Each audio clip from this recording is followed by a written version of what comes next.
daddy niya. Pare, malilate na tayo sa flight. Basta huwag kang magpapapasok ng di mo kilala, ha? Nandito naman si Manang, ha? Opo. O sige, mag-aaral ka mabuti, ha? Pakabait ka. Madalas wala si Santi. Nasa Japan o Hong Kong. Kaya lagi naiiwang malungkot si Isabel. Pero maski wala ang daddy niya, lagi siya nag-standby sa apartment ni Santi. Dahil sa sobrang pag-inom, nagkasakit si Santi sa Japan. Malubha na siya nang maiuwi dito. Dad?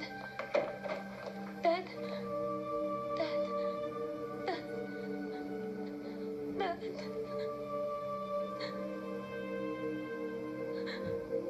Sabi nila, hanggang kamatayan ay broken-hearted siya dahil sa nangyari sa aming dalawa. May namamatay pa ba sa broken heart? Mula nun, mas lalo pang nagbago ang ugali ni Isabel.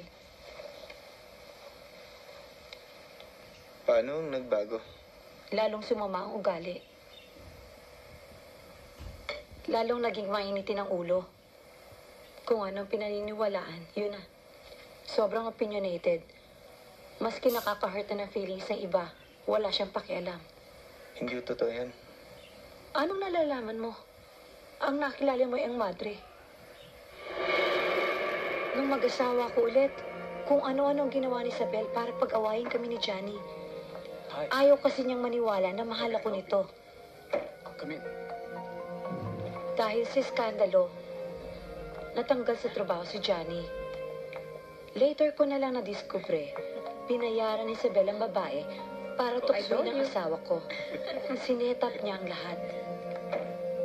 Napakawalang hiya mo! Pati ama mo! Hindi ko siya ama. Oo, hindi mo siya ama. Patay na nga pala ang ama mo. Pinatay mo.